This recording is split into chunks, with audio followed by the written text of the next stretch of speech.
chairman le party lama kan ho tu te president le ho pui zong zong te le legislator lam te an zawain when a hian chi bai kan buk chawani thu soi tur tam du khop maya amai ro chu thu soi toi te zin report te ngai thak tur kan nga bok sia a toi theyangin hun man kan tumange kum khatlai rorel pol lama kanom veta a dik taka soi chuan mana pulana hi deputy speaker ani to ti mai lo chu voina rorel lama keni pol ho te hi rorel lama kan voi khatna vek ania corruption laka filim tura in tiam lok kha kan nia kan khiat lo hlanin kan lo ber palangti lau tak chung le nazir chop chungin kan han bung vengar ngar ania zirtur lo tam ngiang maya zirtur ai ma tam chu siam that ngai ane kum khat chung chuan thil tha tam tak ti na man om lowa ti sual viau na man po om hek lo mi puite hi kan lakan du tuiti kan ria tun malama an lo en liam mai te kha en liam mai an tum to lova ke mani laka chuan an du tui em ane kan lakan be seina asan wanga niya alom lam zelani corruption laka filim tak turin min duwa siam that ngai piang huai sen taka siam that turin min be seya mi poite hian chu an phut om reng ani na la ya oma ke ni pol hi chu tiang ti tur chon kanin tiam tlatane ep tulama kan tho puite la hi vana tanga lo chuk ang mai hian nia a han du tui em khopa an hun layan ti thei lo tha zong kha ti thei turin min be seya an lo ti thin dan te po ti ve turin min du lova sual laka filim tur hian men be seingot mai ni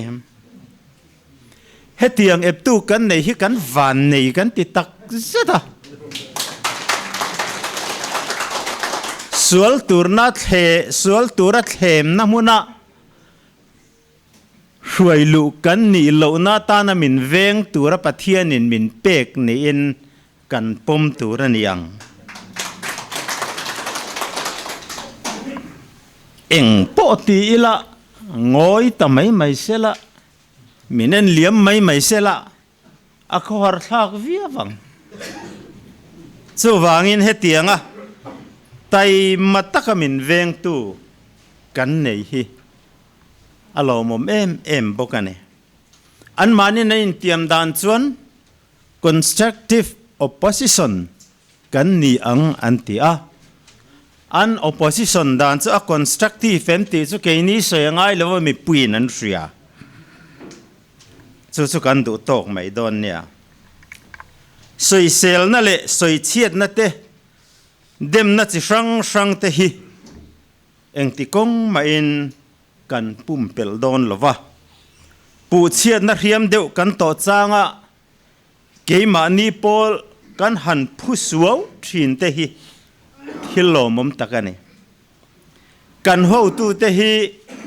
an pu chiat ang hi an lo ni pal rew wang ti kan hlau wanga nia chu tiang ril ru kan pu chu long mom ema kan ho tu te laka ke ni po hi kan be se sang le ti en tir na ne pu chian nan to ang po an to chang po ke ni an mi pui te hian kan en liam mai maya kan ngoi san mai hun te hi at hing palang ti hlau mane chu wangin kan ho tu te ven ko nga hian mi pui te hian tun ain fir deu ila a thaw me chu ti lain kan thria reng tur chu min pu na hi tu thudik lo alo ni ero chuan pathian le mi pui te zara kan la sarkar zelang corruption chung changa kher hi chuan ngoi reng mi pui te hian thilan resual mo khop mai an pu sual pal mo khop mai chu wangin mi pui te hi an thlim thei lo te sarkar omek te hian a sarkar lu chil tu te le mi pui ruling party mi pui te hian i vong rengangutin kain cha do ne eng project po ni se kutling lowa thom phot chuan angai mo masaber tur chu keima ni hi kan nia thunei tu te ne na khia tir thuai hi keini ho hian kan mo phurani soi sel ngai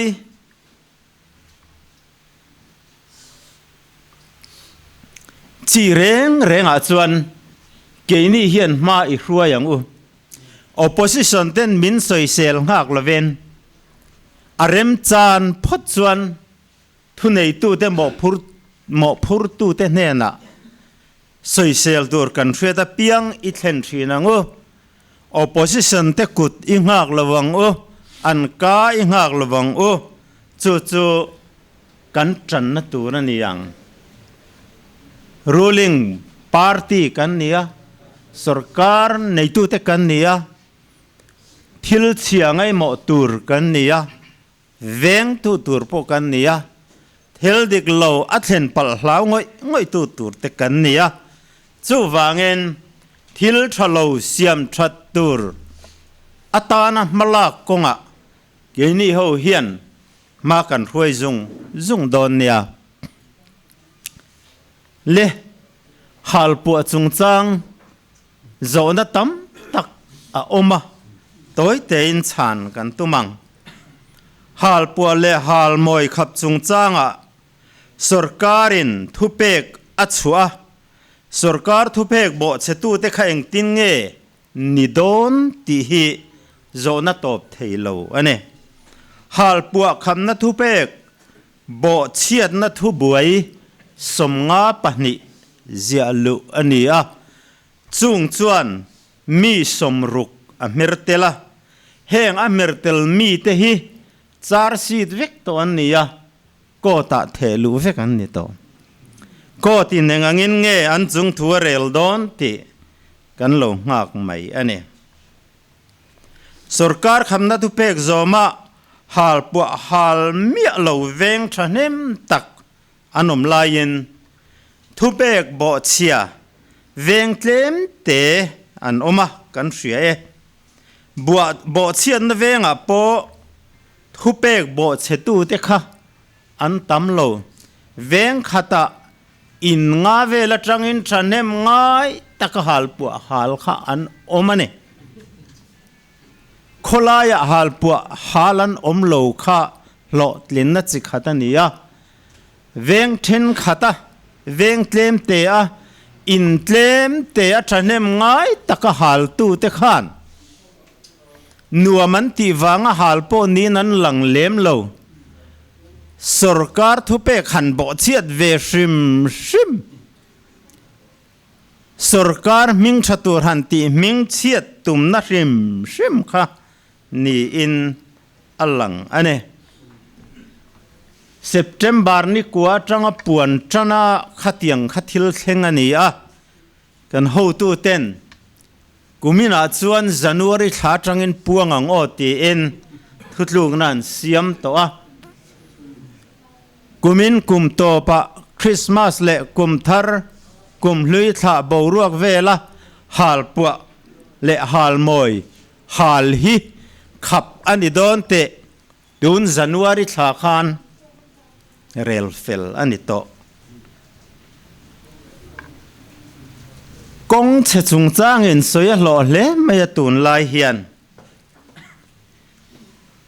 kan vai dor na kong pui ber kan sor kar hun laia a che em mai hi kan phalo poi kan ti tak zeta soi mam phet po kan tum hek lo heng kong pui tu na che em hi eng tik hun laia siam nge ti ro hi zo kan ngai tu angaya fur khat em po dai lova contractor ten kong an siam ngam chan hi ngai tu angai enga tinge thu nei tu te laka contractor te an tlang nel ema kum khat po dai lo kong min siam sak chu kan ngai tu tur ani ome achian nuwa repair na chau thok lova abula tanga kan tho thei ve hun kan hak le emane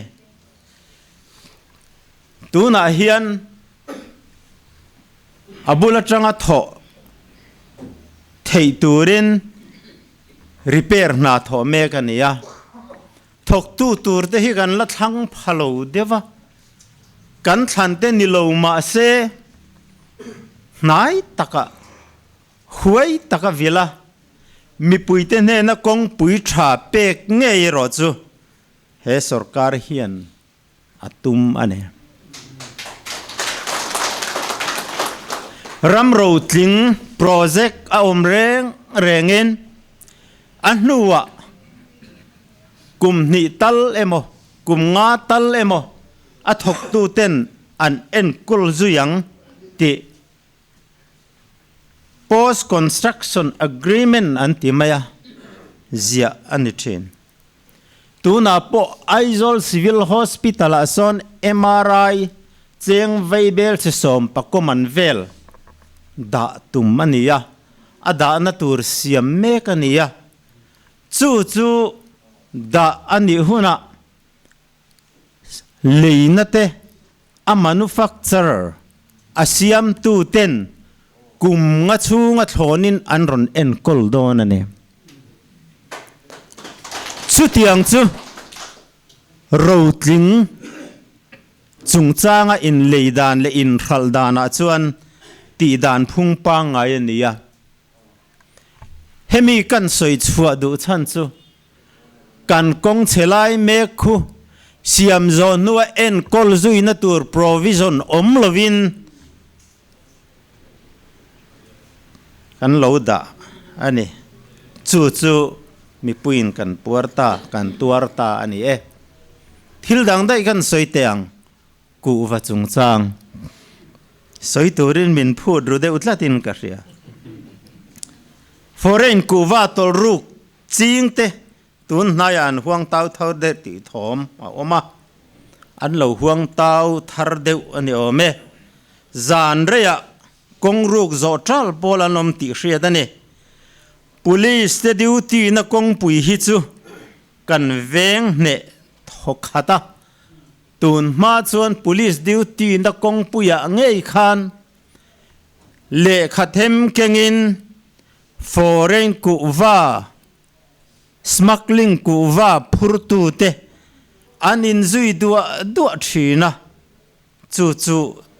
ti top ane ma se police duty te hel na hi tu na hian kongruk som ni pariat a ommeka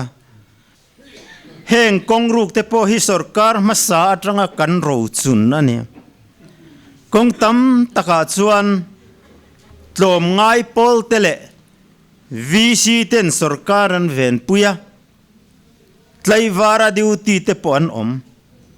anti thatak zetalom thu kan soyani heti lai hian khothen khata chuan smuggling ku wa tol tu te thurwal pui lo tran pui jok VC te an ti kan hria sarkar thu pek bo chiat lo tui pui em tu VC te awang hian ku valam boit pui tu te hian VC thlan hi kan ngak le emane in than zo lama chuan he thil hi so zo ka tho thei kan be se foreign ku va purlu hi khap zel turane phal sak chiani lo achan lian tak pahnia om pakhat na chu kan ram chunga ku wachinga eizong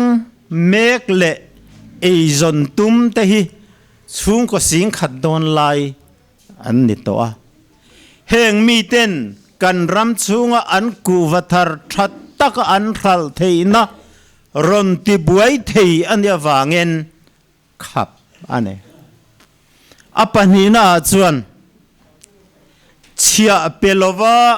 sumdona smuggling thil ani a black money Mizoram na satakina punpha ane sarkar hiat puilo sumdona atanga sumlo pung hian thilman na satakin atitowa dan zom tu te atibuai ane ku vatol wang laya Mizoram chung muntina in munte in saksa te aman apun na sat zia kha kan ria tuna smuggling ku va tol khap an ni tak nu hian in munte po alo tlom le ta ane mi pa ngai te ban pha ka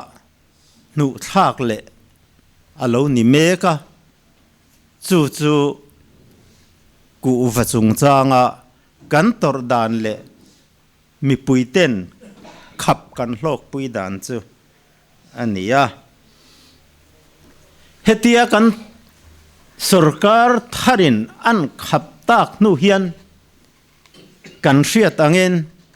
kan soita kang khan zan thima kongru karon tol zeu zeu hian oma veng tu an neya chuti chung chuan vai reng te thleng thlengin kan police ten an uman mana an man ve teu to ne tuna hian he sarkar kan sarkar nuwa kum va smuggling kan man da khom zong zong hi kan sarkar ma a kong pui zo a an ron tol hum zat kha atling lek lek to ne midin kan muwa voi kha chu champhaya kan gentleman ke som pani nei lir smuggling ku vapur hi som level kan to kane pakhatin ip zathum som nga te ip zali ten phur theyani chuwangen mi puite thlawang hauna tan hian mi puiten nun phung pa ngaya sumdon na konga te khosak phunga te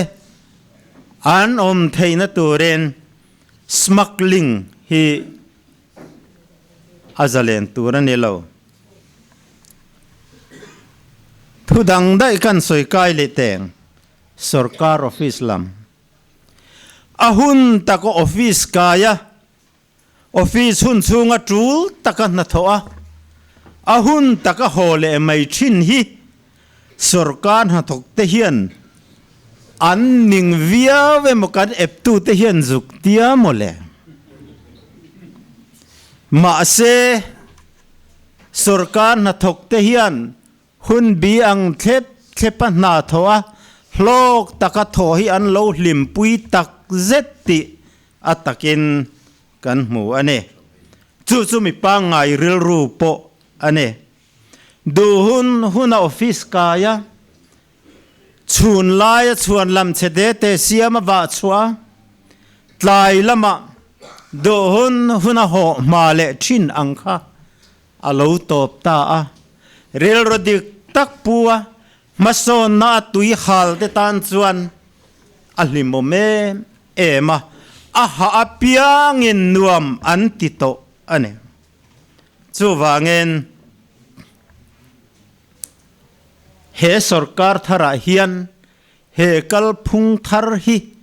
na thok tu te hian nuam anti tak zeta kan officer te le kan thok tu zong te hian he kal phung thar